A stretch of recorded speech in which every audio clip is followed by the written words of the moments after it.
గత నెల 12వ తారీఖు నుండి క్రోసూరు మండలం దొడ్లేరు గ్రామం నందు జిల్లా స్థాయి క్రికెట్ టోర్నమెంట్ నిర్వహించి ఉన్నారు. మొదటి బహుమతిగా బహుకరించిన వారు షేక్ కామేపల్లి చేత్తూబుడే 20,016. రెండవ బహుమతి ఉప్పు పరమజ్యోతి 15,016. మూడో బహుమతి షేక్ బొడ్రాయి సుభాని 10,016. నాలుగవ బహుమతి దాచేపల్లి చందు 7,016 మరియు కన్సలేషన్ బహుమతులు బహుకరించి ఉన్నారు. ఈ కార్యక్రమంలో ముఖ్య అతిథులుగా క్రోసూరు మండల సర్కిల్ ఇన్స్పెక్టర్ పి రవిబాబు గారు పాల్గొన్నారు. రవిబాబు గారు మాట్లాడుతూ ఈ టోర్నమెంట్ నిర్వహించిన చేత్తూబుడే గారిని అభినందించారు. ఈ కార్యక్రమంలో పాల్గొన్నవారు దాచేపల్లి సైదా, మొగల్ జాను, బత్తుల హనుమంతరావు, దాచేపల్లి చందు, తోట పూర్ణచంద్రరావు, గోల్డ్ సైదా, ఇందిరమ్మ శ్రీను, బంకా తిరుపతయ్య, కొరవండి సుబ్బారావు తదితరులు పాల్గొన్నారు.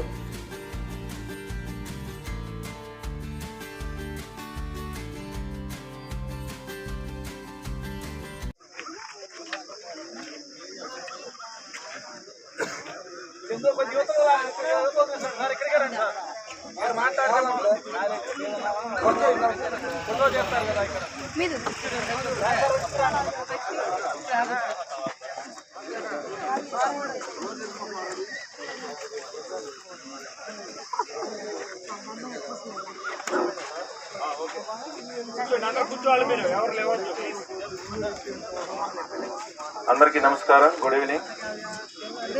ఈ రోజున నాకెంతో ఇష్టమైన క్రికెట్ ఆటకి నన్ను గెస్ట్గా పిలవటం చాలా ఆనందంగా ఉంది. అందుకు దొడ్లేరు ఈ టోర్నమెంట్ నిర్వహిస్తున్న పెద్దలందరికీ, అట్లానే స్టేజ్ మీద ఉన్న పెద్దలందరికీ నా ధన్యవాదాలు. క్రికెట్ అనేది మీరు ఈ వయసులో చాలా చాలా సరదాగా అనిపిస్తుంది, కానీ ఒక 30-35 వచ్చిన తర్వాత మీకు అది బెస్ట్ మెమరీ లాగా మిగిలిపోతుంది. ప్రతి గ్రామంలో ఉండే కుర్రోళ్ళందరూ ఎక్కడో టోర్నమెంట్లోనో లేకపోతే ఇంకెక్కడో పరిచయం అవుతారు. ఫ్రెండ్లీ వాతావరణం వస్తూ ఉంటుంది. ఎక్కడ కనపడినా అరే పలానా అప్పుడు బ్యాటింగ్ బాగా ఆడాడు కదరా, బౌలింగ్ బాగా వేసాడు కదరా అన్న ఆలోచన, ఆ మాటలు అవన్నీ మనకి చాలా ఉత్సాహాన్ని ఇస్తూ ఉంటాయి. దాంట్లో మీకు తెలియకుండానే సోషల్గా అందరిలో కలిసిపోతూ ఉంటారు. అది మన సొసైటీలో ఎట్లా బతకాలి, ఎవరితో, చిన్నవాడితో ఎట్లా మాట్లాడాలి, పెద్దవాడితో ఎట్లా మాట్లాడాలి, ఒక టీం మెంబర్తో ఎట్లా మాట్లాడాలి, లేదు నీతో పిచ్లో బ్యాటింగ్ చేస్తూ ఉంటాడు, ఒక్కడే ఉంటాడు, మీ ఇద్దరు కష్ట సమయాల్లో ఏ విధంగా బ్యాటింగ్ చేసి టీంను గెలిపించాలి అంటే మీకు తెలియకుండానే కొన్ని ఆలోచనలు, ఒక ప్లానింగ్ అనేది నేర్పిస్తూ ఉంటుంది క్రికెట్ అనేది. అది మనకంతా తెలియదు, టైం పాస్ లాగా సరదాగా అనిపిస్తుంది. నేను కాలేజ్ చదువుకునే రోజుల్లో ఉద్యోగం రాకముందు క్రికెట్ ఎప్పుడు ఉదయం సాయం దాకా ఆడుతూ ఉండేవాళ్ళం. ఒక ఫన్నీ ఇన్సిడెంట్ కూడా జరిగింది. మాకు చిన్నప్పుడు ఎద్దులు ఉండేవి. నేను ఇంటర్మీడియట్ డిగ్రీ ఫస్ట్ ఇయర్ అట్లా చదువుతూ ఉన్నాను. నేను మా అన్న ఇద్దరం బ్యాట్లు పట్టుకుని వెళ్ళిపోయాం. మా నాన్న ఏమో పొలం పనికి వెళ్ళాడు. సాయంత్రం వచ్చేసరికి ఎద్దులకు నీళ్లు పెట్టలేదు, మేత వేయలేదు.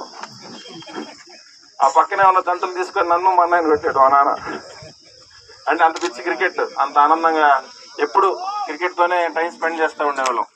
కబడ్డీ ఒకటి, పల్లెటూరులో ఏంటంటే క్రికెట్ కబడ్డీ అనేది బాగా ఆడుతూ ఉంటారు. అది బాగా లైక్ చేస్తారు. ఎన్ని గేమ్లు ఉన్నా, షటిల్ ఉంటాయి, లేకపోతే క్లాసికల్ గేమ్స్ చాలా ఉంటాయి. అన్ని గేముల్లో కల్లా పల్లెటూరులో బాగా ఇష్టపడే గేమ్స్ వాలీబాల్ ఒకటి, కబడ్డీ ఒకటి, క్రికెట్ ఒకటి. కాబట్టి మీరు అందరూ కూడా స్పోర్టివ్గా తీసుకొని మంచి టోర్నమెంట్ రన్ చేశారు ఇక్కడ కమిటీ వాళ్ళందరూ. కాబట్టి బాగా ఆడేటువంటి వాళ్ళకి, అలానే గెలిచిన టీంకి, రన్నర్అప్గా నిలిచిన టీంకి అందరికీ కంగ్రాచులేషన్ చెప్తా ఉన్నాను. నాకు ఈ అవకాశం ఇచ్చినందుకు మీ అందరికీ ధన్యవాదాలు. Thank you. నెక్స్ట్ మన అందరికీ సుపరిచితులు, అందరికి ఇష్టమైన వ్యక్తి, మన దొడ్లేరు వైస్ సర్పంచ్ అయినటువంటి